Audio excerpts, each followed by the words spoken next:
Hello and welcome to the Colts Cover-2 podcast. I'm Joel A. Erickson. I'm joined as always by Nate Atkins. The Colts won today. I don't know if it felt like that. I don't know if it feels like the team is 4-3, but they are. They are 4-3. The Colts are still in playoff position. As we tape this podcast, the Steelers and Jets are playing. Aaron Rodgers and Russell Wilson are playing, and it feels like it's a long time ago again. But the Colts are in playoff position. They're 7th. If the Steelers lose this game we're watching, they'll move up in that. But obviously, I think anything we say today before we get into the categories has to be put into the context that the next 5 games are very different than the game they played today. Oh, yeah. It's interesting because we're like back-to-back games, and really a lot of the past few, I guess you throw the Bears, was the Bears one in here. It's like they're facing like some very compromised offenses, either quarterbacks who are backups or hurt. Certainly it seems like that was the case with Will Levis. Now hearing that he's out this week with an AC joint sprain that he had before that game, that kind of explains that. Tyler Huntley today, then going to Tim Boyle, which I never thought when this game was on the schedule originally we'd be seeing Tim Boyle out there. So just a different task. It was like a game of survival. And same thing if you're looking for like bright signs for the Colts, same thing for them. So trying to survive, not having Jonathan Taylor and DeForest Buckner, which each game they play without them, we learn how much they miss those guys. So it was a true game of attrition here in the middle of the NFL season, but a game that's important in terms of banking wins because of what the schedule is about to be with the Texans, Vikings, Bills, Jets, and Lions in the next 5, 3 of those on the road. Tons of loaded wide receivers in that slate. Then you include Amari Cooper, Devontae Adams just got traded onto their schedule. And then obviously some big-time quarterbacks too. So it's about to get super, super difficult, and that's when you need to have some of those star players back. But as ugly as today was, I feel like this is going to be a similar pod to last week coming off that Titans game. That was an ugly win too. But the wins count in the end of the day, and they have to be better than this to beat really any of the teams they're going to face in the next 5. But because of that stretch is that hard, that's why it's important to win games like this, because you're just going to try and survive for 5 games. You're going to try to go 2-3, maybe somehow 3-2 in that span. It's that difficult of a stretch, and then it gets a lot easier after that. So we're about to really get real answers that I feel like we haven't gotten the past couple of weeks, just on some level of what they've been facing. We're about to get those answers over the next 5. So I think today is a day just to enjoy getting a win. As ugly as it was, it's a win, and it's going to get a lot harder from here on out. Yeah, Watley, for those of you who watch on YouTube, which apparently is more people than I realize, but my youngest son Watley is making an appearance right now. He was not ready to go to bed yet tonight, so he's gonna show up for a little bit. If you hear any baby noises, that's him. Well, then I'll go ahead and call this the most improved podcast in history, because last week we were in a dark car, and that's now true. we're lighting and we have little kids visiting us, so much better this week. Nick Sirianni does this with his press conferences. Does this count the same way? Yeah, pretty much. So if there's ever a topic you want to kind of pivot off of, just pass it to him. Just have Watley talk about it. The best part is Watley can't answer me either. So kind of like Nick Sirianni's kids telling him, no, it wasn't that loud. Like it'll be the same thing. I think we can get into the categories. It's going to be a weird category time. Again, this is not a game with a ton of superlatives, but we'll start out as we always do. Colts won 20-16, or not 20-16, 16-10. How dare I suggest that someone score 20 points in that football game that we watched today? Hero of the game. Nate, who is your hero of the game from the Colts 20-16 win? Or 16-10. I don't know why I keep thinking 20-16. 16-10 win over the Miami Dolphins. I'm going to go ahead and take Grant Stewart. I'll be honest, I never thought that would be a choice coming into today because I did not know that he was going to play. We didn't even know that EJ Speed wasn't going to play until yesterday. He got downgraded to doubtful with a knee injury. It makes sense when you think through it that Shagun Alubi he's kind of always been cast as a mic-only player. So replacing EJ Speed is different than replacing Zaire Franklin. We knew Jalen Carlisle is the guy in passing downs, but there's a guy for rundowns in Grant Stewart. And coming into a game, you wouldn't think that would necessarily be like a big-time player, that linebacker who plays in base and not nickel. But that's what today called for against a team with Tyler Huntley and the Dolphins, who ran 40 times compared to 26 pass attempts. And Grant Stewart was pretty awesome. 18 combined tackles today. That's pretty impressive. He just had some good moments. Like there was one of those tackles when he caught Tyler Huntley on a scramble was so impressive along the left sideline, because when Huntley initially took off, I thought he was going to easily get the first down. That ended up forcing a punt and keeping that game. This game could have slipped away if their run defense performed. It wasn't great. It wasn't that good today. But if it had performed closer to what they did against the Packers, the Dolphins had everything set up to manage their backup quarterback the same way the Packers did, which means never put him in adverse situations. So that moment of getting them off the field, when he was able to catch Tyler Huntley along the sideline, was pretty great. But overall, it's just the day overall for him. His 18 tackles, third most by a Colt since they moved to Indianapolis, and just crazy to think for a guy that played 0 defensive snaps to be called upon to not know he was going to play for sure until sometimes Saturday when they go through a walkthrough, and to step out there and to be honestly one of the best players the Colts had on defense. It wasn't a terrible day on defense. It wasn't a banner day though by any means. Grant Stewart had a banner day, and that's the kind of performance you need to kind of lift you out of a rut when you're missing some of your best players. Someone else has to step up, and today Grant Stewart was that guy. Yeah, Stewart is such an interesting guy just because of the way he plays special teams. I don't love the hair on fire analogy, because if your hair was actually on fire, you wouldn't play well. You would just run around like a chicken with your head cut off. Like you'd be like, if my hair was on fire, I don't think it would make me play football better. I think it would make me try to find water. Or that'd be a little distracting, don't you think? And also Grant Stewart, if he actually played with his hair on fire, he has a lot of hair. Like he's got hair to protect. I think that would be a double whammy. Like even if he got the fire out, not only would he be dealing with the potential burns, but also that's a lot of great hair. He's just a guy, though, that like he kind of typifies that whole like what people mean when they say that, which is essentially, oh, look at that, we got a dog on the podcast. See, I figured if you're gonna have, yeah, I could get Grady in this. So Grady's hanging out. Podcast listeners got an unfortunate wake up call a few weeks ago. There's loud barking when he sees someone who looks like a maintenance worker. He gets utterly terrified. It's the only people who scare him, and.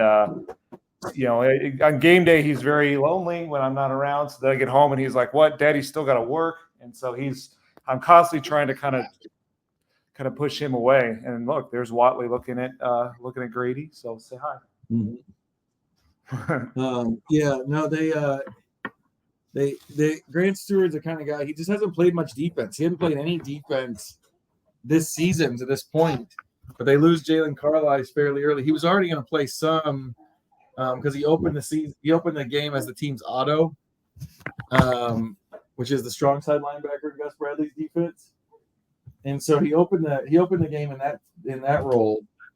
But then obviously when Jalen Carlisle goes out with an ankle injury, don't have a ton on that yet. I do know that he left the locker room in a boot and on crutches. He wasn't necessarily suspending himself on crutches, but he did have them. Anyway, it forced Stewart into a full-time role.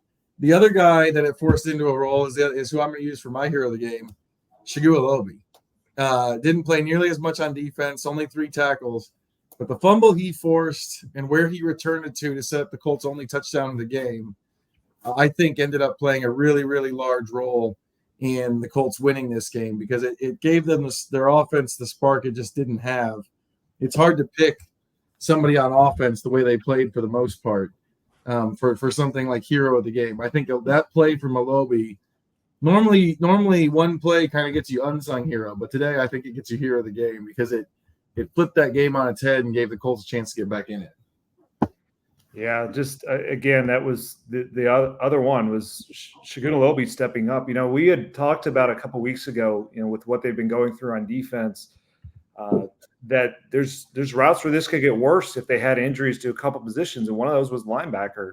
And all of a sudden, they've got multiple injuries at linebacker, and it had them in a potentially dire spot because this Zaire Franklin was not having one of his best games. He's not having one of his best seasons. He was not really getting off blocks and erasing the way that we've seen him do the past couple of years. So if you have a situation like that and then you lose EJ Speed and you lose Jalen Carlisle and they're putting guys on the field that have played 0 snaps this season, that's where you could see this becoming a day closer to like what Green Bay was, and that was the route for the Dolphins to win. And so it isn't, everything's in context. They didn't shut the Dolphins down. The Dolphins had 188 yards and 4.7 yards a carry. So not a great run defense day, but those guys made individual plays. The third down stop from Stewart on Huntley was huge. And then that fumble, both of those came right in moments where it felt like the Dolphins were about to go up a couple of scores and just be able to put this in an easy place for their offense. And those plays made it turn back into the way that was not hard, or that made it hard on their offense again. And then especially with that fumble from Alobi, that turned into a short field those moments are what this struggling Colts offense really needs, is that kind of quick change of possession. The opposing defense comes on when it's not expecting to come on. It's just a short field into the red zone. And Shane Steichen just seems to be ready for those moments. They seem to dial up some of their coolest run calls, and the Colts, nailed that and got a touchdown. And that was 7 of their 16 points. So that was kind of the turning point moment of the game. Yeah, it ended up being a weird game, kind of like that. If you were doing a Dolphins podcast, I don't know what you would do for this category. But let's take it to a different category now. We move on to villain of the game. This one will weirdly be a little bit easier in a win. I'll let you go first. Who do you have for villain of the game? Yeah, I'm struck. What's weird is there's a lot of guys that I think are just kind of it's like a ton of unsung villains to me today. There's not really something glaring other than I just thought not having DeForest Buckner and Jonathan Taylor was the most glaring reason why the Colts were in such a slog. But to pin it on one thing, I'm going to give it to the Colts wide receivers. They usually win the other awards, the hero awards, and they deserved it. They're having a really nice year overall, but today just didn't go according to plan. The Colts came out on a game script that was pretty heavy in drop back passing. They seemed to think that the Dolphins would play them like a lot of teams have been playing them lately, with the too high shell and lots of zone coverage, where they could kind of dictate mismatches in the middle of the field. And credit the Dolphins, they had 2 weeks to prepare for this game, so they did some things different. I think they were determined to not get certain matchups like Josh Downs on a linebacker, which has been working recently. But the Colts just did not take advantage. And I think specifically the wide receivers, Shane Steichen mentioned that they were not getting open today. And that in some ways he was trying to cover for his quarterback, but I think he was right. I did not count a lot of plays where you saw these wide receivers just easily open and that's when Anthony Richardson missed them. It was more that Anthony Richardson had to hold the ball a tick longer because the plays they thought were going to be open just weren't. And you look at some of the contributions that they got. I know, some of this is certainly a quarterback who isn't the most accurate, but I mean, you've got 3 catches. Michael Pittman had the 33-yard catch, so that was big. But outside of that, this group, outside of that, Pittman had 2 catches for 30 yards. A.D. Mitchell had 2 catches for 30 yards. Alec Pierce, 2 catches for 15.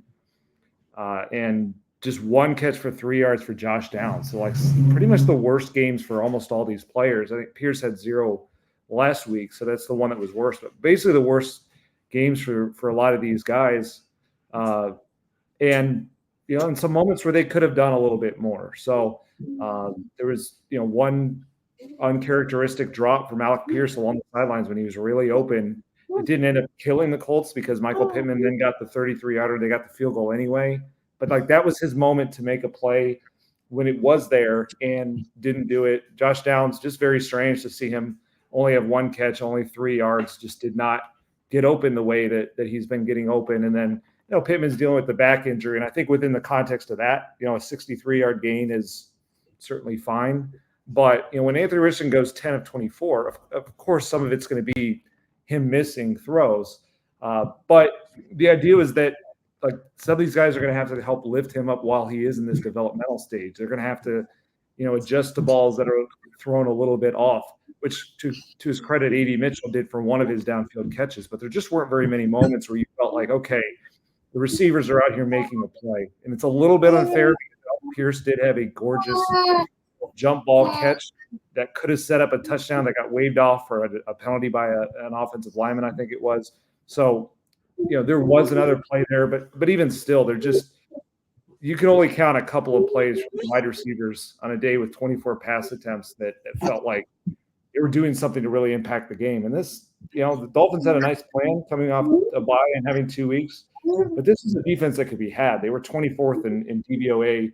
They're playing on the road without a crowd at their back. I don't know. I just thought those receivers would do a little bit more today to at least get this position where Richardson had plays to make. I don't know that there were a ton of plays to be made out there in the passing game.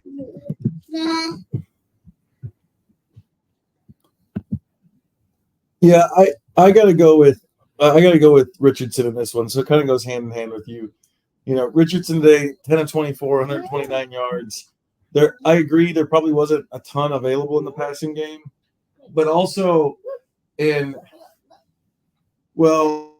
I thought it was interesting, and we'll get into this in a little bit later category, that Shane Steichen put most of the blame on himself for not getting guys open.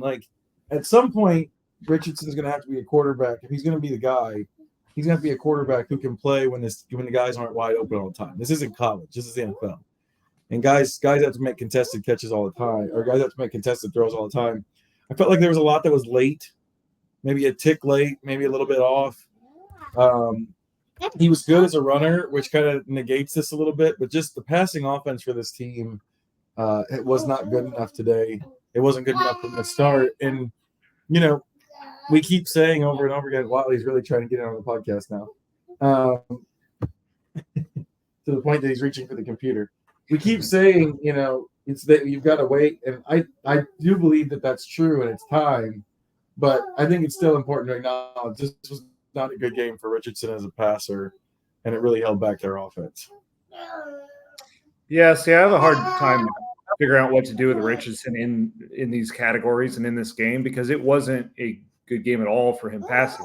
10 of 24 for 129 yards. It's not a good game. At the same time, though, there are a couple of things I felt like they really needed out of Richardson, which was, mostly avoiding danger. He had the one fumble, but that he didn't take bad sacks. He didn't throw any interceptions. He didn't put them behind in that way in a game that it was kind of about survival. And then his rushing, 14 carries for 56 yards. And not only that, but the running backs crediting him for opening up lanes, which allowed them to have a much better day-to-day than they did when he wasn't out there. So, without Jonathan Taylor and this offense with the way that the Dolphins are playing defense, I'm not sure they could win this game without Anthony. So it's weird because he didn't make a lot of winning plays, but the decent plays he did make, I thought were more than they really had from really any guy in this team. I have a hard time looking at this offense and thinking anybody did very much. So that's where it was hard to come up with villains and whatnot, because everyone deserves a little bit of the blame, but at the same time they won, they figured it out. So it was strange. But at the end of the day, it's just the passing game. I mean, you can't go wrong kind of pinpointing anybody that was involved in the passing game. And even a group we didn't even discuss was the Colts tight ends, probably because maybe our expectation for them is just that low. But I mean, that group as a whole had one catch for 5 yards today. So again, some of that is Richardson, but also they haven't shown up really at all this season. So I don't know. It was just a day to me that the biggest takeaway I had with this offense is just how much Jonathan Taylor matters to it. And when they don't have him and Michael Pittman's at 50% and Richardson is as young as he is, there's just not that many ways for them to pivot. If they're either getting a huge game out of Josh Downs or Alec Pierce, or if those guys are off, then it's a struggle out there right now. Yeah, it is important to say, Richardson wasn't sacked, which is kind of surprising given how much pressure the Dolphins got with blitzes. He had a couple of really, really nice escapes in the pocket. He also did some really good stuff running. Like he found a way to contribute, I think is the way to put it. He found a way to contribute even on a rough day as a passer. But yeah, it's just hard to think of it as just as bad as the passing game was and as many 3-and-outs and stuff they had. Felt like we needed to acknowledge that. Unsung hero of the game. I'll go first on this one. I wrote about him already. Tyler Goodson. They finally heeded our pleas, my pleas, some fans' pleas, your pleas, to kind of make Goodson the more emphasized player in the running back tandem without Jonathan Taylor. The final numbers don't look as good as it felt during the game. He only averaged 3.6 a carry. He had 14 carries for 51 yards, but he found a way to get the Colts' only touchdown of the game. He kind of a burst up the middle. He had a 19-yard run. He had a couple other nice plays. I just think that his explosiveness is something that Trey Sermon doesn't offer. The one thing I would say is about him being unsung is I think he could have had a better game if they didn't try to run him up the middle so much. That's not really his strength. And, coaches always kind of say, like, you want to have a guy who you want to keep the defense honest. Maybe do less than that.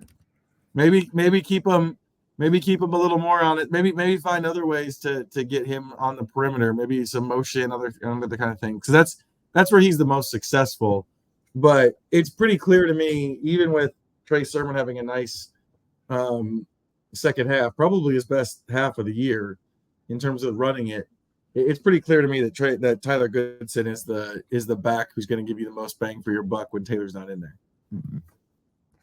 Yeah, I mean, it just has a different feel to it when Tyler is running the ball. Like it's going to have imperfections to it because, especially like you said, when you run him inside, he's not really set to do that, and so it's like how much volume is he going to take on if he's just an outside rusher? But when he touches the ball, you feel like there's a chance for a good play, a lot better than when when Trey Sermon's in that spot. And Trey had a decent day by the end of it. He had 8 carries for 36 yards.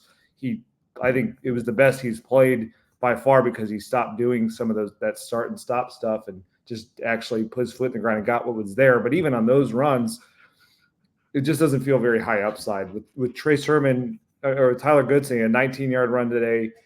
He had the 33-yarder last week. Like, there's going to be good and bad to his game right now, but they need good right now. They need plays to be made in this offense when Jonathan Taylor is not out there. Michael Pittman is limited as he is.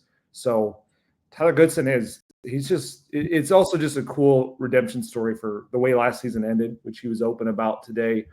He made a promise that day that he was going to come back and earn something with this team. And we can certainly criticize the front office for just handing it over to these guys, coming off that year, but he's still the guy in the spot to do that. And I think you look at Tyler Goodson and he's performing exactly like you'd hope the number 3 back would.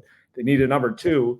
So that's kind of been the bigger issue, but Tyler Goodson between special teams and, number 3 running back role, I think he's really delivering right now in a way that they need, given no Taylor and really no number 2 running back either. So my unsung hero of the game, I'm going to go with the Colts kicking game. So Matt Gay and Rigoberto Sanchez. Matt Gay, we've either dissected misses or they just haven't used him. Today they had to go to him the way that this went down, and he ended up being 3 for 3 today on field goals, including hitting a 52-yarder.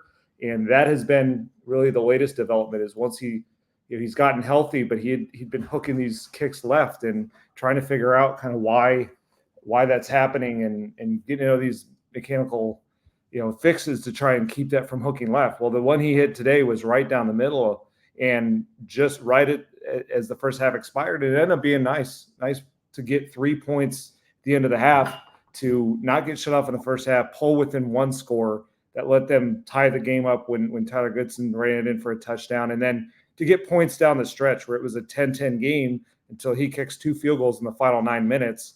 And one of them was only a 22-yarder, but that second one, the 38-yarder, was critical to force the Dolphins to drive the length of the field. And then Rigoberto Sanchez is the reason, big reason why the Colts were just kind of able to kind of keep with it in this game, where their offense was doing absolutely nothing. It's hard when you go 3 and out. That's where usually field position becomes a real problem for you. You just move the ball none at all, you're going to give it right back. But he's able to, flip the field like he does. He's been doing all season. He averaged 48.1 yards today. He did not hit one inside the 20 mostly because he's punting from so deep in his own end. But Colts did such a good job of downing these punts right when the returner would get them. The gunners just had an incredible day. So just all of them, those units, the kick and punt unit, in a game that was this low scoring and this hard to generate offense, this hard to, move the ball at all. I thought the field position game and the points they did get off the kicking game were pretty critical. Nate trying to take my title as the Colts beat writer who cares most about special teams. Yeah, I just had to throw one in there so it's not like I'm completely oblivious to it. Unsung villain of the game. Who do you have as an unsung villain from this game? I'm going to go with the guy who nominated himself as the unsung villain. Yeah, Shane Steichen. Shane Steichen really, in his right away from the start of the presser, you could kind of tell that he felt like he didn't call his best game out there, and it was more than, it just had a feel to it that was more than just, I'm going to say this and take the blame, because he was getting specific on the reasons why, and he talked about not getting guys open, and that's really if you look at the hallmark of where the things that Shane has done best since he got here. The trick plays he's done are some of the most memorable, but his ability to get scheme guys open is really been a big strength for them, and it wasn't there today. They seemed surprised by some of the coverages they were getting. They were certainly surprised by the blitzes they were getting. Anthony Richardson mentioned the Dolphins just threw everything at them and surprised them. And so, when the Dolphins had 2 weeks to prepare, but when you're getting surprised that much, that does fall a little bit on your plan and how kind of predictable your plan was. And I think the Colts passing game was pretty predictable. The way they started out the game, I don't think set them up as currently constructed to have a lot of success. It was a lot of 3-step drop and throw. I don't know if they're just trying to get Anthony Richardson into a rhythm that way, if they thought that's what they needed to do without Jonathan Taylor, if it's just part of Shane Steichen's nature of, throw to score, run to win.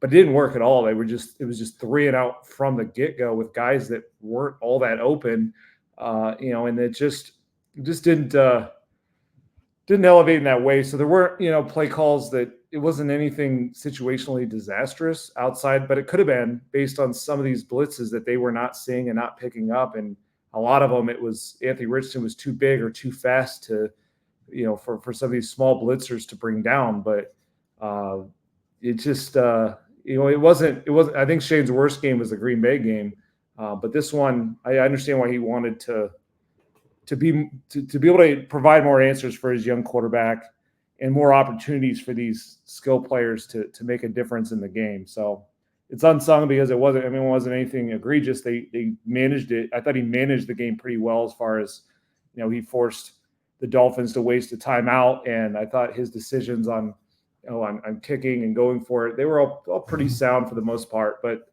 from a play design, play calling standpoint, and the chess match versus the defensive coordinator, this wasn't Shane's best day. No, I agree with that. So just a couple of, I know I'm aware that there's a little bit of an online narrative that Steichen has been has like lost it as a play caller this season as compared to last year. But I do think that it's important to highlight a couple of numbers just to set the tone for what he said today. So in terms of getting guys open, I don't think anyone would say, even with Joe Flacco, this Colts passing offense is one of the league's best. I don't think statistically that would match up with it. In fact, coming into this game, the Colts were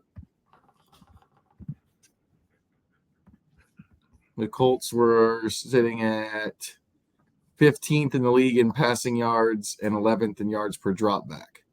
Those aren't great numbers. Where they did have great numbers though, because they were tied for second in the league in pass plays of more than 20 yards, which is with 23, and they still are, depending on what happened in the Packers game, first in the league in passes of 40 yards or more with 7. They've gotten Alec Pierce 5. That's more than 25 different teams have at this point when I checked earlier. So Shane Steichen is still getting guys open, just on a full season level. He is still getting guys open. Some of the herky-jerkiness that we've seen with the offense has to do with the defenses they played. Some of it has to do with the quarterback inconsistency from Richardson. But he didn't do it today. He didn't do any of that. He didn't really do that today. And I counted because I wrote a story on this. Steichen blamed himself in 8 of his 17 answers today, which includes his opening statement.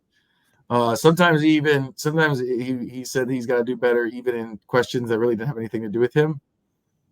Like, hey, Anthony Richardson was running today, and he said, yeah, there was some good there, blah blah blah, but I've got to do better as a coordinator. He really felt like he didn't. I feel like my understanding is, or my read on what he said is that he really felt like he didn't have a good read on what the Dolphins were going to do. You always hear them talk about we got the look we wanted. I don't think they got the look they wanted very much, and Anthony Richardson said as much. So Steichen is unsung villain.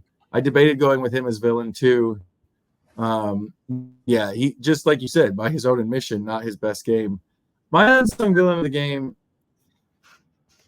I feel like maybe there's a chance that I'm overrating this a little bit. It feels like Zaire Franklin's not getting off blocks this year. Yeah. It also feels like sometimes there's chances. He had 16 tackles today, so it feels like he had a really big day. I mean, the Dolphins also rushed for 188 yards on 40 carries. Their offense, the reason their offense couldn't get it done was the defense forced 2 fumbles, and the passing game was fairly inconsistent for them as well. But I just feels like Franklin, there was one play in particular that stood out to me. This actually isn't one that he got blocked on, but it was a stretch play to his left side. He wasn't blocked. He gets into the hole, and he hesitated in the hole.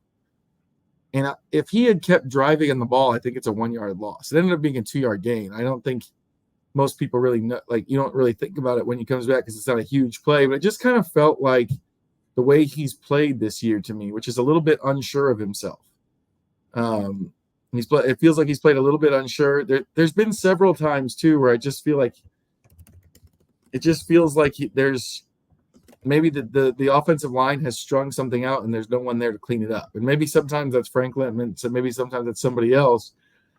But it feels like that's normally the middle linebacker in Gus Bradley's defense based on what we've seen previously. I just don't. I'm surprised to see him blocked as much as we've seen so far, and I'm surprised in some of these open field situations, coverage situations too. It just feels a little bit unsure, uncertain of himself. Yeah, I think he's a good choice for this because if we're going to name our heroes as the 2 linebackers, and they played 3 linebackers, and they gave up 188 rushing yards on 4.7 yards a carry to a struggling Dolphins run game. There has to be a reason for that, right? There has to be something that's not happening here. And Zaire Franklin, I think, was getting stuck on blocks too often. I think he was not delivering the blow as a tackler the way that he has, like just some of those hits he used to deliver. And he has in moments, the Bears game really stuck out where he did this, where just those kind of like drive ending, those physical plays that, turn what would be like a 5-yard run into just a 2-yard run because you end it there. And a couple of plays like that where he could have driven them into the backfield. It ends up being a couple yard gain, which looks, like a good defensive play on the box score, but it just kept the Dolphins in way too many manageable situations. And we talk about forcing quarterbacks into tough spots. They weren't doing it with Tyler Huntley. Tyler Huntley was 7 of 13, 87 yards and a touchdown today. And the touchdown came on a screen pass on 3rd and 10, where it was perfectly set up for Zaire Franklin to read that it was a screen pass, 3rd and goal from the 10, and go make the tackle. While other guys are mostly the ones getting blocked, he didn't go make the tackle, and they scored a touchdown. So, and then we see some of it in coverage too. So, over time you look at Zaire Franklin, and there's some limitations to him when he's in coverage, when he's blitzing. That's not his strength.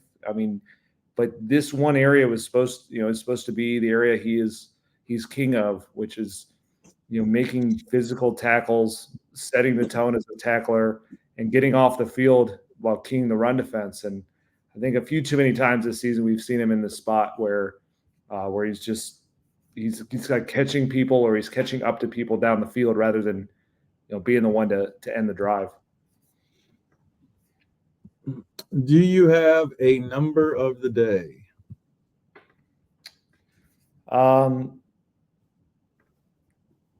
I do. It's not super interesting. So do you want to go first? I'll see if I can find a better one here real quick.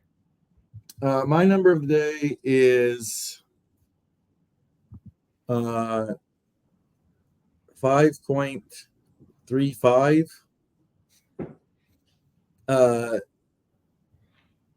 That's the yards per drop back for the entire game.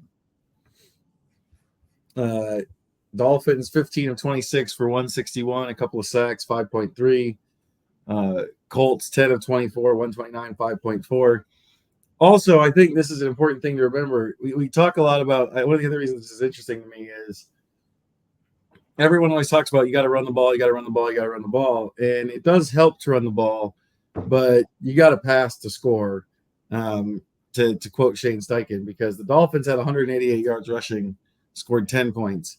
Colts had 155 yards rushing, scored 1 touchdown, had 16 points overall. Their passing games held them back. There was another game like this, and we'll talk about this more on Wednesday. In Green Bay, the Packers held C.J. Stroud to fewer than 100 yards passing and basically let Joe Mixon run wherever he wanted on purpose. The reason's pretty simple. You have to finish drives, and it's hard to do that if you're not passing well. So that's my number of the day, kind of illustrating you got to have the pass to be successful in the NFL. Yeah.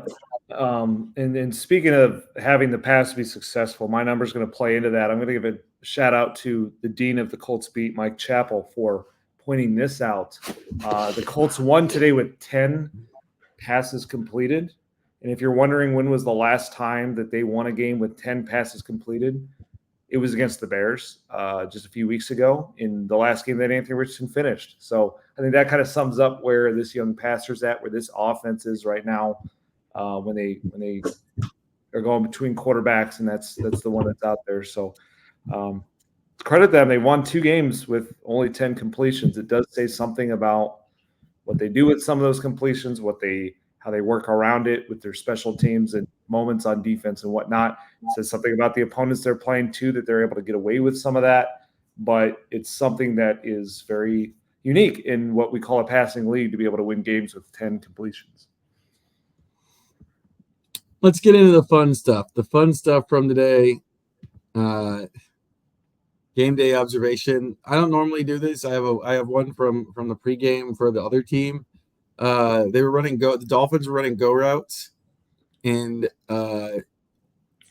Tyreek Hill caught it behind his back on purpose. He just ran downfield and flipped both hands behind his back, and the ball settled in there right by his spine. Huge cheer from the Dolphins fans trying to get autographs. And honestly, I think most of the people on the sideline were like, hey, that's pretty neat. kind of a neat thing from Tyreek Hill, and it plays into it because I believe Tyreek Hill had no catches today, which is less of a game day observation than maybe an actual number of the day. But he made his most impressive play he made was in warmups, and I actually think Gus Bradley deserves a little credit for that. So I'm bending a little bit of game day observation, which is normally just a fun thing, but really, really hard to bring up Tyreek Hill and then not bring up the fact that he didn't catch the football for the Dolphins today. Yeah, technically he had one catch for 8 yards, but I think it was one of those run plays that counted as a pass. Oh, okay. Yeah, kind of crazy day to see that.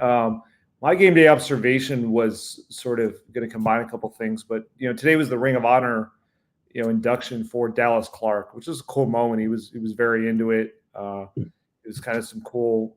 Austin Collie was very good on the anvil. So a lot of guys came back, Peyton Manning and Edgerrin James and whatnot. But when I was thinking about it, because I knew people knew Peyton Manning was going to be here. There was a lot of buzz about that for him coming back and being here for Dallas Clark's Ring of Honor. So there was a lot more Manning jerseys, and I don't know about more, but a lot of Manning jerseys I noticed heading into the game, which there often are anyway. But I saw one that I swore I had to slow the car and study it because it looked like a Peyton Manning Raiders jersey. And it turned out that it was just a Peyton Manning Colts jersey in black and white.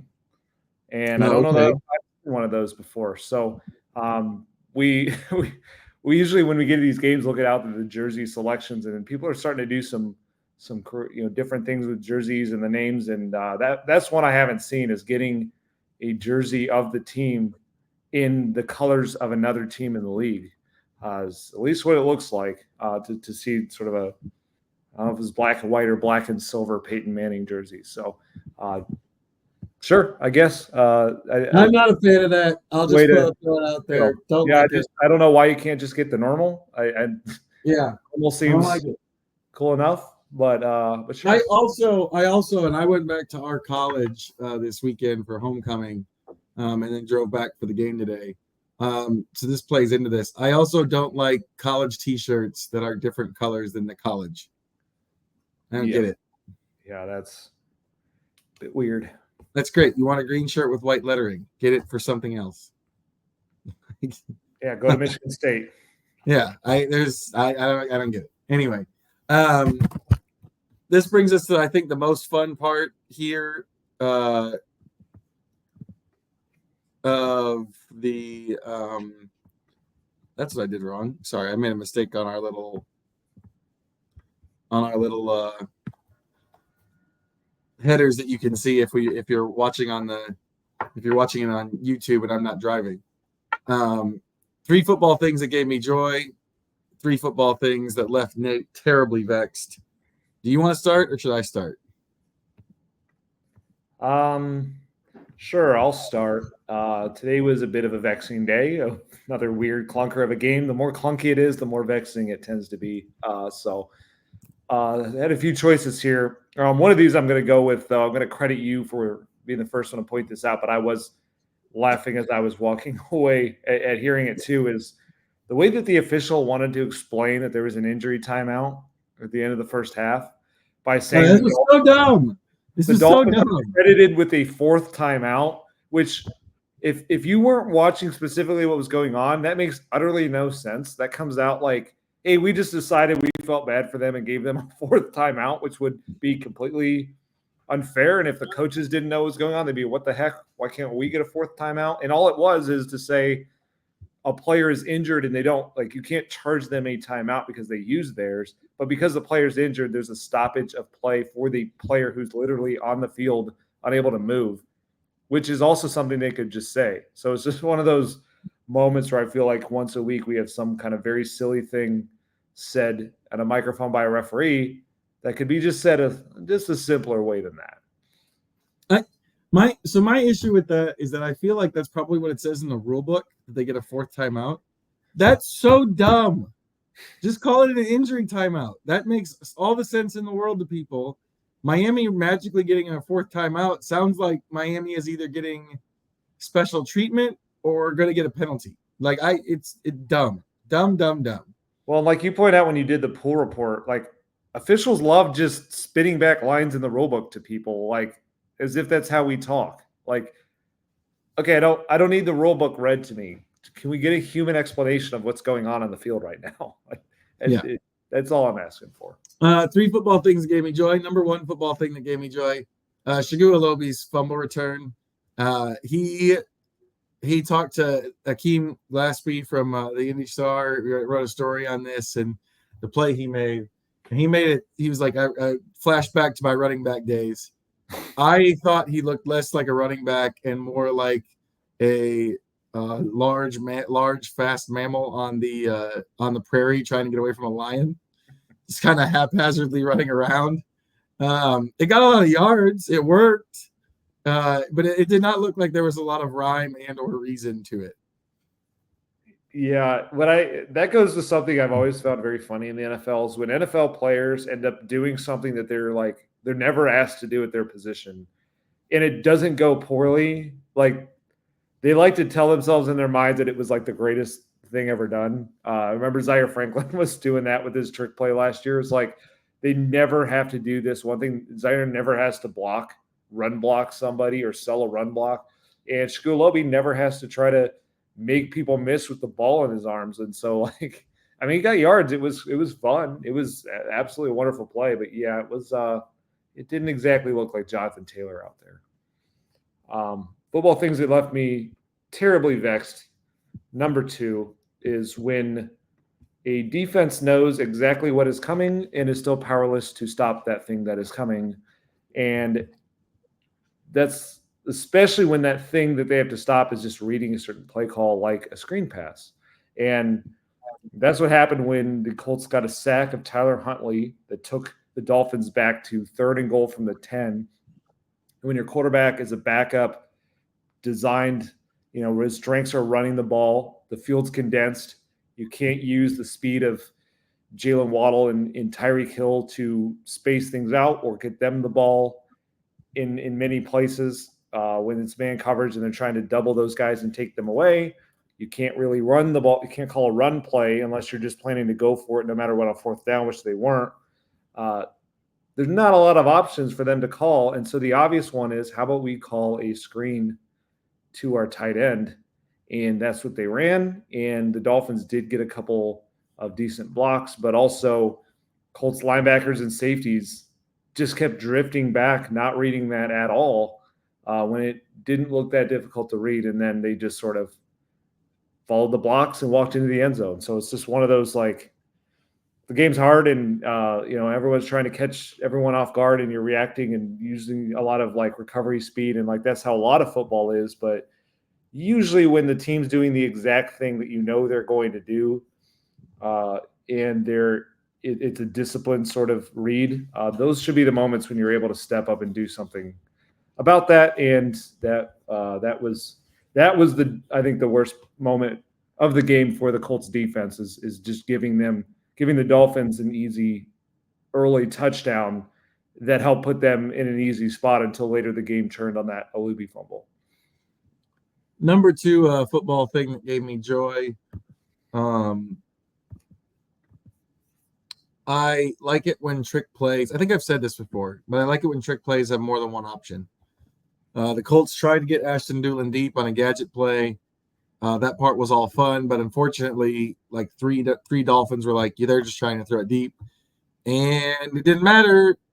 And you would have liked to have had the explosive play, but Anthony Richardson had an outlet and hit Trey Sermon for a 1st down anyway, allowing the play to work. Even if I think the other thing I like about this is that the defense trick plays are generally to get a huge play. And so the defense is always going to assume that if you're going to throw it, you're going to go deep. Having an actual check down or a dump off is kind of devastating because of what it's playing against their expectations. So I like trick plays with options. Yeah. 3rd football thing that left me terribly vexed was seeing the Dolphins have 2 incredible wide receivers who don't get to touch the football. Jalen Waddle and Tyreek Hill. And yes, like you said, some credit does certainly deserve to go to Gus Bradley for coming out with a good plan of saying, hey, these are not going to be the guys who kill us. we're going to make this hamstrung Dolphins offense go somewhere else. That's what a lot of good defense coordinators do. But still, to the level that it was today, I have to kind of point out that the Dolphins, I don't think, did a great job there when they combined for 2 catches today. It ended up being 2 catches for 19 yards. And again, one of those was like a run play. So 2 catches for 19 yards. And Mike McDaniel's reasoning was that they ran the ball a lot. Those guys were doing a good job blocking. He did say he needs to do a better job, and it was frustrating, but it's like there has to be a way. There has to be a way. And if the reason you're not able to do it is that your quarterback isn't a good enough thrower, that's when the franchise should probably do something in the offseason, like sign a guy like Joe Flacco who wanted to sign there. And I think it'd be fitting in very nicely with the situation they're in right now without Tua, is if they had done that. So that was strange to see. And again, credit to the Colts, and it worked out in their favor, but it's also like, look, you played a compromised, a struggling secondary in a dome setting in 2024. Like, I don't know. It just was weird to see. The last football thing that gave me joy is a player trying to get the ball after the first touchdown or a major touchdown. Tyler Goodson, if you go back and watch that play, he celebrates with the ball in his left hand, and it's just him for a while, and then the offensive line comes over and starts patting him on the shoulders. And he said, I dropped it on purpose, but that's not really what happened. It kind of looks like he got knocked out of his hand, and he celebrates with his teammates. And he was telling us in the locker room, telling teammates in the locker room, I was not about to let a ball boy touch that. I wasn't about to let anybody touch that. I was getting that football and bringing it back. He said he's going to frame it. I think that's really cool. I think it's cool in any sport. The idea that you could, have a wall, essentially, depending on how long your career is and what happens. You could have a wall of milestone moments that have a lot to do with, it's just the ball. You have the ball that you did it with, and the way that those guys take care of that stuff and make sure they have it. He said, I'm going to have that ball on Monday morning. The equipment manager has it. I'm going to have it on Monday morning. I'm going to get it framed.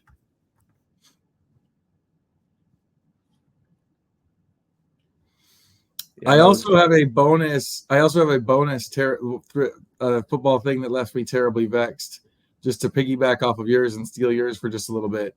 A Dolphins player on offense got called for offsides, which not false start, offsides, not illegal formation, offsides.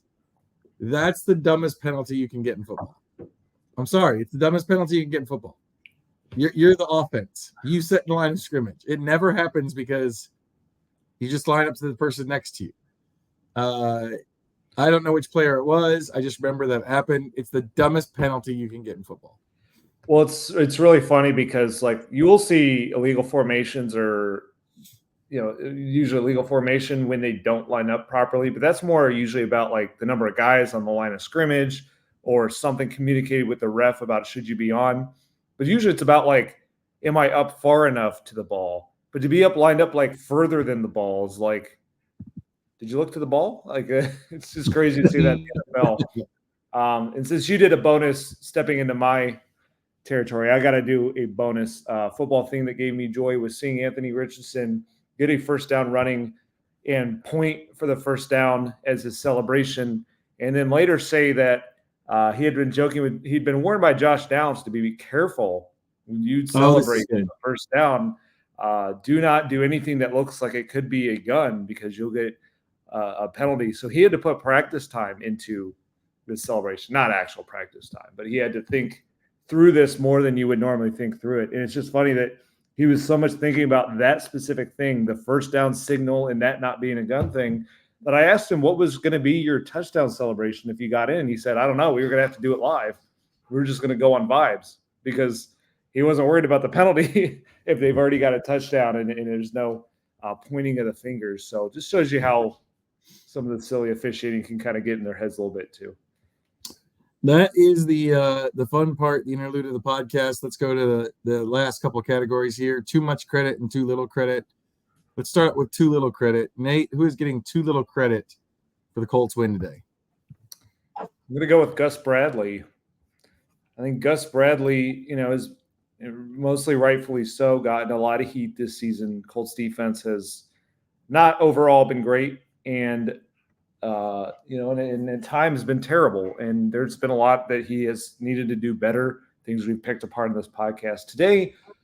They did a nice job of handling what was in front of them while being hamstrung.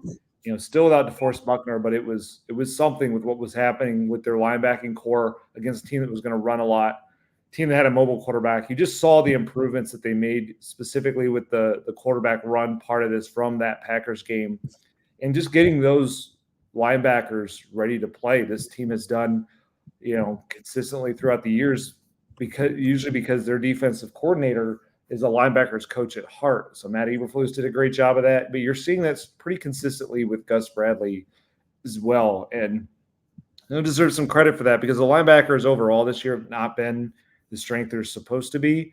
But these are some new guys that stepped in, and Grant Stewart and Shagun kind of last minute, but they just seemed like they were very dialed in and ready to do the thing, which speaks a little bit to how they've been developing them in that room over the past couple of years. And I just thought the approaches were pretty sound for Gus. You saw a little bit more mixing coverages to kind of mix things up and not make it obvious where routes could develop.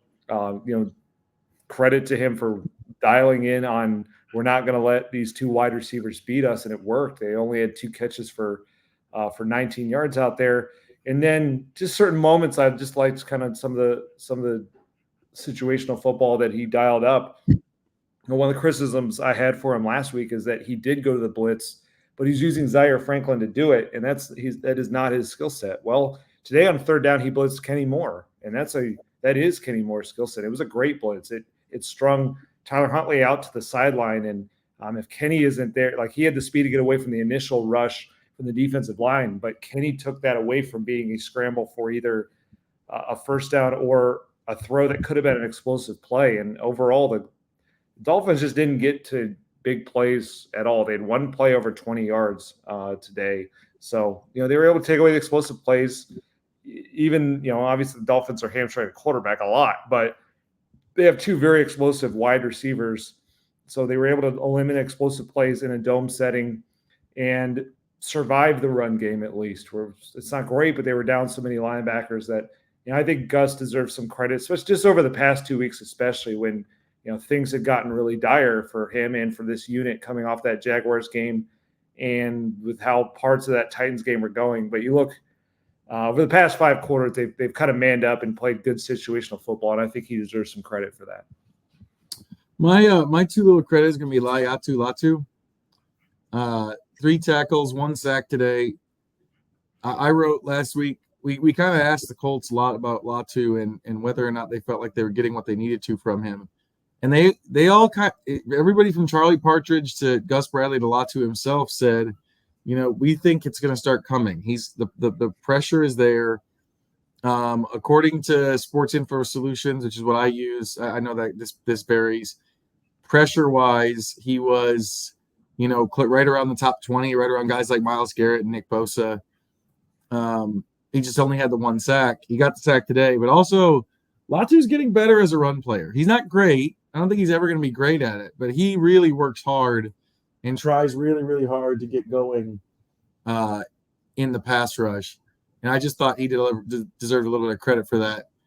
Now for too much credit. Nate, who is getting too much credit for today's Colts win?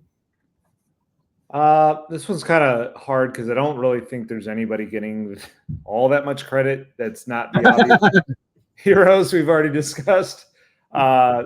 I don't think anyone's going to overrate this performance too much. But just because we haven't talked about them, and I feel like it's worth doing so, I'm going to say the Colts offensive line. You look at the box. I mean, they won the game. They gave up 0 sacks.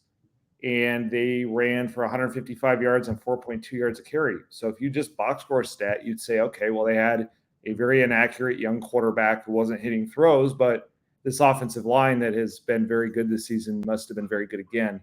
And I just don't think this was their best game. It wasn't terrible because some of the Dolphins were dialing up extra pressures with the blitz, but they've got to communicate that. And it didn't seem like they were as dialed in on communicating those blitzes as they could have been. There were some situational moments early in the game. I noticed Dalton Tucker got blown up for a stop on Trey Sermon. So I think Colts' best runs were when they were getting to the edge, which wasn't as much about the offensive line as it was sort of play design, wide receiver blocking, and Tyler Goodson and Anthony Richardson making it go. And I think Anthony Richardson's presence served as like free blocks in that run game. So other days the Colts offensive line has been great this season. So usually we're putting them in one of these unsung hero or not too little credit categories. But I think today, not having Will Fries played in effect. Braden Smith whistled 3 times for pre-snap penalties. That was odd to see, and that was not just emblematic of this not being their best day. Just overall, I didn't feel as if they were the reason that they were making this happen the way that it could have been. And when going through a lot of these 3 and outs, they just, like the wide receivers who've also been very good. I didn't think the offensive line necessarily rose up either. So I think if you box score scout, you'd think they were trying to. The offensive line was all they had, and in fact, I don't think they really did their part today either. Yeah, I think that's pretty fair. It felt like the line of scrimmage was a pretty iffy spot for the Colts all day. I think maybe Shane Steichen gave Trey Sermon too much credit. Of course. Sermon had a few nice runs. I'll admit that, but there were also a couple of runs that kind of felt to me like, okay, he's got a couple of nice 5-6 yard runs, but where's the explosiveness for more? Like these are runs that could have gone for more. Maybe there are things that Tyler Goodson couldn't have done. Maybe they're just trying to keep him from getting too many carries. He had 14 carries, but it was a good finish from Sermon, but you still didn't see the explosiveness. You still didn't see the juice you want to see from Jonathan Taylor's backup. Yeah, I think that's fair. Like it was Trey's best day, but like let's pump the brakes. I mean, he came in ranked 62nd out of 62 players in yards per carry. So he had nowhere to go but up, and he did go up. I thought he eliminated some of the bad habits in his running, but it was kind of like he got what the play design and Anthony Richardson's focus kind of opened up, and let's leave it at that. That brings us to the last 2 categories, the stuff that we're talking about now that we'll either not be talking about the rest of the season or will be talking about the rest of the season. We always start this one with one to throw away. What is something people are talking about right now that we should throw away for the rest of the season? That the Colts are living in low-scoring games. Say goodbye to it. The schedule's going to change that quite a bit. They're not going to be facing Will Levis and young Caleb Williams and Tyler Huntley / Tim Boyle and a Steelers quarterback who is now their backup quarterback and Malik Willis. It's been a very odd stretch for them in some of what they've faced. And then they had the one super high scoring game against the Jaguars. I think we're going to see stuff more like that here the next 5 weeks. I say that mostly as a credit to what they're facing. So next week they've got the Texans, who are down Nico Collins, but still a lot of weapons there. CJ Stroud, Joe Mixon ran all over them. That one's on the road in a dome setting. The Vikings continue to just roll right now. They're just getting a lot of things going on, building off of Justin Jefferson, who nobody can stop, and Sam Darnold is locked in. That one's on the road in a building that just gets insanely loud and really caters the offense. The Lions right now are just an absolute wagon. I mean, Jared Goff is just on complete fire over his past 3 games or so. And then they also got 7.7 yards a carry out of Jahmyr Gibbs today. So that's going to be kind of crazy to deal with. And then the Bills are in there too, who just added Amari Cooper. We know everything Josh Allen can do. They piled up 34 points on a pretty decent Titans defense today. The Jets, we'll see what the Jets are. They are playing a little better today. They've got right now 15 points getting close to halftime. So we'll see. They just add Devontae Adams, so obviously they have more than they did, but that may be one that gives them a bit of a break. But for the most part, I think these teams are going to force answers. These are not going to be teams that are just going to fall into a slog when the Colts are going 3-and-out. If it goes that way, I think they're going to start ratcheting it up. So I think we're going to start talking a little bit more about the Colts cornerbacks specifically, because this slate is going to have them going up against wide receivers such as Stephon Diggs, Justin Jefferson, Devontae Adams, Garrett Wilson, Amon-Ra St. Brown, and Amari Cooper just in the next 5 weeks. And the main thing is the quarterback play in combination with that. The worst, Aaron Rodgers, we'll see what he has to offer, but the worst outside of him would be Sam Darnold, who's just really dialed in right now and becoming a great fit for his offense. So it's not going to be Tim Boyle, Tyler Huntley, and injured Will Levis. So we'll see. This will really test, if they can get Jonathan Taylor back, if they can make some strides as a passing attack, just how good their offensive line is. All that stuff's going to kind of come under the microscope, because I think they're going to have to hit a much higher level of scoring than they've had to the past couple of weeks. Yeah, one to throw away. It's a little tough with this game just because of all we've seen so far.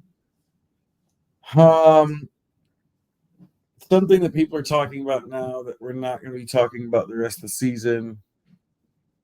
I'm really struggling with this one today. Let's go. We'll go the offensive line. I don't think the offensive line is going to have this many issues with attacks the rest of the way. Number one, there's not that many super blitz heavy teams in the NFL, which means that even if you dial it up for that game, you have to be good at it. We've seen this with the Colts. Colts are very good at it when they do it. And so I just think the offensive line is generally going to play a little bit better. That brings us to the last one to go on. Something to think about that we're going to leave you and leave this podcast with. I'm going to let you get the last word. One to go on, something that people are talking about from this game that we're going to be talking about the rest of the season. Anthony Richardson's accuracy. This is such an easy one. But he's at 48.5% for the season right now, 10 of 24. It's happened in different ways. Sometimes it's inaccurate. Sometimes it's not getting it out. We're going to be talking about this for a long time. And I think I think that something that people who would like to see them bench him and go to Joe Flacco are not necessarily thinking about is that you are giving up on the player. You can say whatever you want about we're just giving him time to develop on his own before he comes back in the game. But realistically, I think the way I put it on X Twitter during Ask Joel Day was teams don't usually pull the plug on a starting quarterback and then plug him back in later. They usually look in the offseason for something different. So I'm not saying that they should bench him. I just think that he's just not going to be a consistent passer. And that means they need to find better answers for how to make him a consistent passer. And also they can't have dumb penalties that erase big plays like the Pierce one today. When you get those chances, you got to make them count. Yeah, I'm just going to double up on that and even take it a step further. I think we're fully in the Anthony Richardson development season. This is what last year was supposed to be. And he played 4 games, got hurt, was out for the year. And so then he was only up to 17 games since high school. And I think because they went 9-8, a lot of us who are rightly, ready for this team to make a push and make the playoffs again for the first time since 2020 and push for a division title for the first time since 2014, we thought it should be time for them to accelerate this and, fill some holes and spend their resources. They didn't do that. And I think part of that is that, all the stuff we've talked about before, that they don't love outside free agents, but not doing it at all at any position. It feels like what they did the year before, especially in the secondary, where they just were content being young at a lot of spots because they're young at the most important spot. And that's what the season to them is all about. Shane Steichen said it today. You got to play. It's all about reps. This is what he went through with Jalen Hurts. That franchise was naturally more aggressive. at building the rest of the team up. But it just underscores that the Colts felt like they were robbed of that year of Anthony Richardson's development that he needs to have to really string a lot of these games together to, learn the NFL game, but also, learn the style of hits here and how to avoid those and grow as a passer and develop accuracy, which we've seen with Jalen Hurts and Josh Allen is a multi-year process. They're still really early in that. Anthony Richardson started 9 games, which is still fewer than the number of games that Josh Allen got in just his rookie year alone. And so this is where we're at. They asked for this patient, sort of elongated, gradual approach when they drafted Anthony Richardson, but they especially asked for it this past offseason when they didn't add a single veteran starter. They rolled everything back and just everything is about, can we grow the players that we have a little bit more? Can we get Anthony Richardson in a place by the end of the year where he's convincing us going into the next year that he's going to be something else? And the thing about it is when you're in that spot, as we've seen with Josh Allen and Jalen Hurts, it's not always going to be pretty to watch. And so there's going to be moments when Anthony Richardson goes 10 of 24. There's going to be moments like we saw in Green Bay where a little too much is on him to lead a 2-score comeback, and you see some of those turnovers. That's young quarterback stuff. And so not only should they not am I not going to argue that they should go to Joe Flacco, I don't think that will remotely be in the consideration until they actually felt like the only way it will happen is if they actually felt like Anthony Richardson was developing bad habits out there. It needs to sit to save himself from himself, which is getting close to what you said would be giving up on him. But just on that front, if anyone's taking that approach today, with the way today went, if they weren't going to scheme receivers open and they weren't going to have Jonathan Taylor, there's not a single thing Joe Flacco was going to add to this game that wasn't already there. Because Anthony Richardson did protect the ball for the most part. He had 1 turnover, which is what Joe Flacco's had in each of his past 2 starts. And he didn't get sacked. 0 sacks. Flacco would have got sacked. Yeah. Yeah. So the blitzes on Joe Flacco would not have gone the same way. So, I mean, would he have completed a few more passes? I'm sure he would have. I don't think you would have had Joe Flacco is not a guy that's going to have 10 of 24 day. But there weren't a lot of plays open to get explosives to live that way if they weren't going to be able to run the ball. And so really I thought the run game, the way they finally got to it with Anthony's legs, the way that played off, the way that Trey Sermon and Tyler Goodson ran, that's ultimately the way that they eked this out on offense. So it really wasn't about, bringing another quarterback. Like Anthony Richardson, the thing I liked about it today is he had one negative play, like one play that really set the offense back, which was the fumble. Outside of that, it was missing throws, and that is just what they're going to have to learn to live with in this development process. It's not always going to be pretty. It's not always going to be fun, but it is what they signed up for. That's it for the Colts Cover-2 podcast. If this score that's happening in the Sunday night game as we're watching this holds, right now the Jets are up 9 on Pittsburgh. The Colts will somehow be 6th. If the Chargers lose tomorrow night, they would move up to 5th. They do not feel like they are a wild card team, but that's the position they're in right now. And they've at least given themselves a chance to stay in it. We'll find out a lot more about them over the next 5 games, beginning with the Houston Texans. Just as a reminder for those of you like me who are having trouble keeping those games in order, it goes at Texans, at Vikings, home against the Bills, at the Jets, and then home against the Lions, leading into Thanksgiving. This is the 5-game stretch that I think probably makes or breaks what you're expecting from the season. If you go 0-5 and you're 4-8, you're really in trouble. If you can get yourself to 6-6, though, I think you've got a real shot to be in the playoff mix all the way to the end. So next 5 games, starting with this one on the road against the Texans, are kind of make or break for whether or not this team is going to be in the playoff mix all season or whether or not this is just an early mirage. For the IndyStar, I'm Joel A. Erickson. This is Nate Atkins. This has been your First Impressions podcast. We'll talk to you midweek before we go to Houston. Have a great week.